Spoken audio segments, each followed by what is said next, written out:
What's up, everyone? It's your girl, Tiffany Down. She got it going on. This story that I'm going to share with you today is very crazy. And because all of this racism and injustice is happening, it brought this memory back to me. And,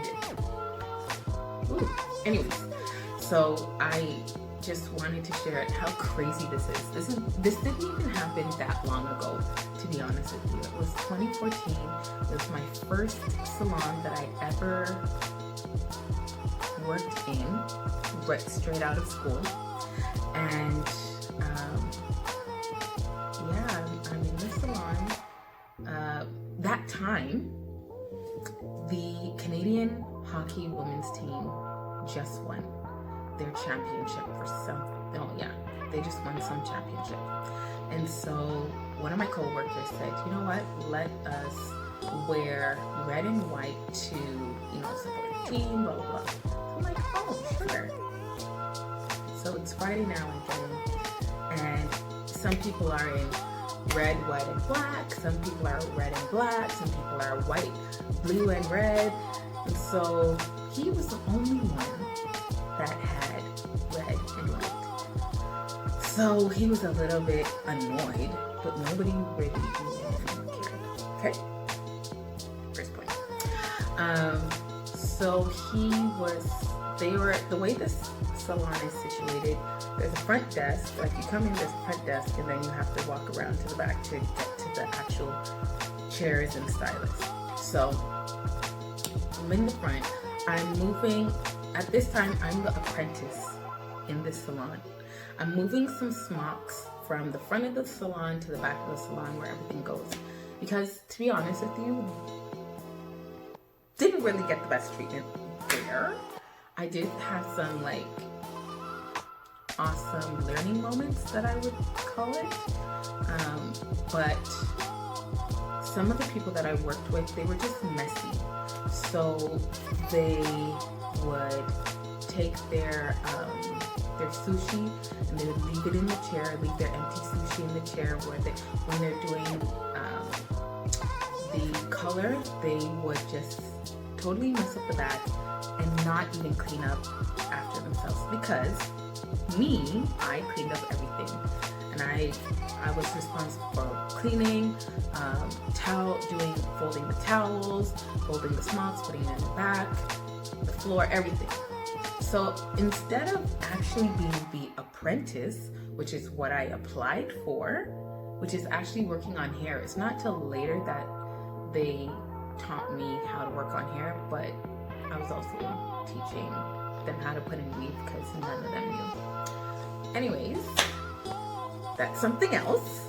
But so at this time, I'm just cleaning up the salon, and he's speaking. So he's at the front of the salon. There were only 3 of us in the salon when this incident happened. He was at the front and he was speaking to my friend, and she's an Asian woman, and she had red, white, and blue on. I had red, white, and black on.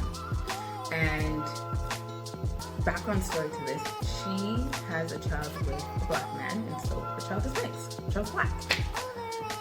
And black and Asian. And so anyhow, he's speaking to her, and he's like, I can't believe that nobody wore red and white, blah, blah, blah, blah, blah.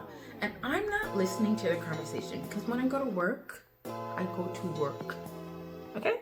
I'm not chit-chatting and doing all kind of foolishness. So I'm moving the smocks, and he's like, look at this. This is crazy. I have my American, I have my slave. And when he said that, I had passed their conversation, but I was in earshot of what he said. And I'm like, this guy's not talking to me. I didn't even pop off, because I'm like, oh, he's not talking to me.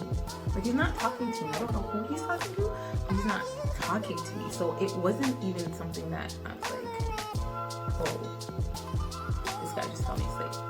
So she, in turn, got really, really upset. And she's like, crazy, blah, blah, blah. So she's going off on him. And he's like, oh my goodness, what are you talking about? Guatemalan. And he's like, oh, she knows I'm just playing.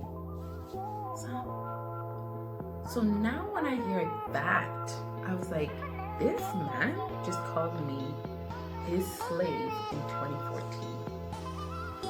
What?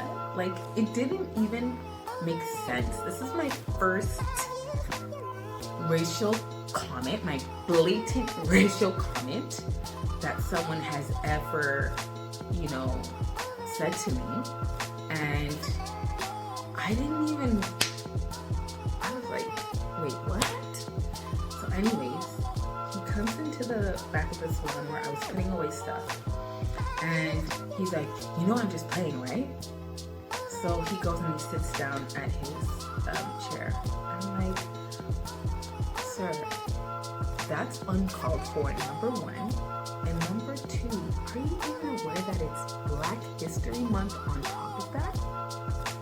So then he's like, you know, I apologize, you know, I love Black people, I love Carabana, I love patties, I have a lot of Jamaican friends. Baby, I was born North York General Hospital. My roots are Bayesian and Guyanese.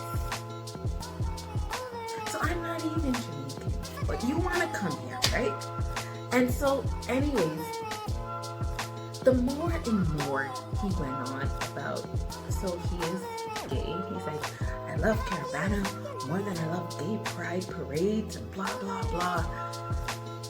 And he wants to list all of his Black friends on one hand. I said, this guy is, now you're upsetting me. Now you are pissing me off. And I'm so sorry for the language that I'm using, but I was absolutely annoyed. I remember at that point, I stopped. I didn't even hear if he finished talking or not.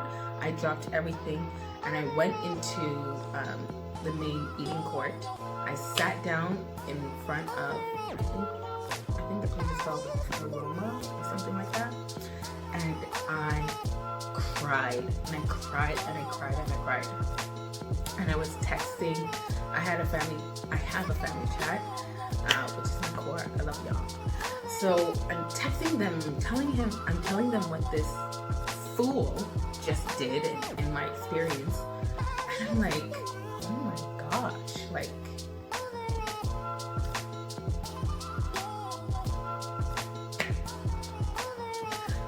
anyways, I was so mad.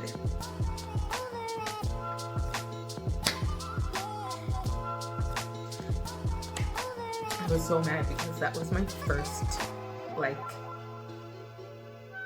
brush with racism. And I felt like, oh, this is Canada. This doesn't happen. This doesn't happen in Canada. Canada's like, and I'm like, it's so amazing that this man who he's a gay Guatemalan, 55, maybe 60-year-old man. I'm like, you're marginalized too. So why would that come out of your mouth? Anyways, I went into, anybody knows when I go into the bathroom at work, because the bathroom was like straight in the back. Anytime I go into that bathroom, I'm in there more than 2 minutes with the door closed, I am praying. I'm not using the bathroom, I'm praying. Because the environment was so ridiculous. It was so ridiculous. So, anyhow, I remember just staying in the bathroom and pretending like I was doing work, like, because I was folding I was getting some of the bags of towels to take out to fold and whatever. And he's like, oh, I'm so sorry, I feel really bad. And that's because he has pissed off a lot of people at that salon.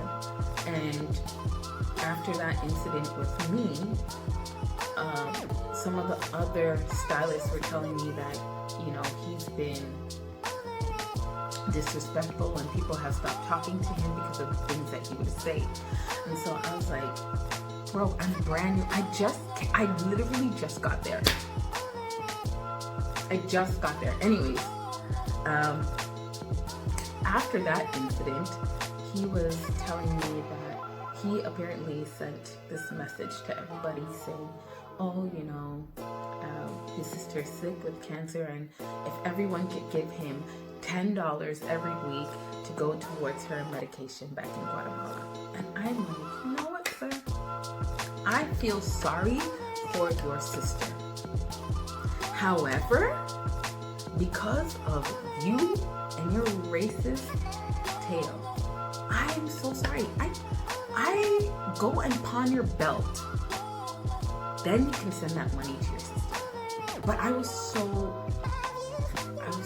angry and I was so hurt that I couldn't, you know, maybe some of you might say I'm wrong for not helping my sister because that has nothing to do with him. But I'm like, first of all, I pay tithe, and that's only 10% people. And Jesus, you know, Jesus you're not getting my 10%. You're not getting that anyhow.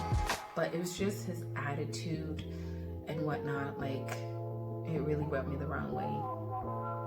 So if you guys have experienced racism, you know, I'm so sorry. You know, it has never happened again. You know, after that, I worked in another salon, and then I just opened my own salon. It was crazy. My experience there was crazy. But yeah, I just wanted to share that story. I was hurt. But with all this injustice that keeps going around and going on, that story just came back to memory, so I wanted to share it. So it was released for me. Anyways, guys, deuces.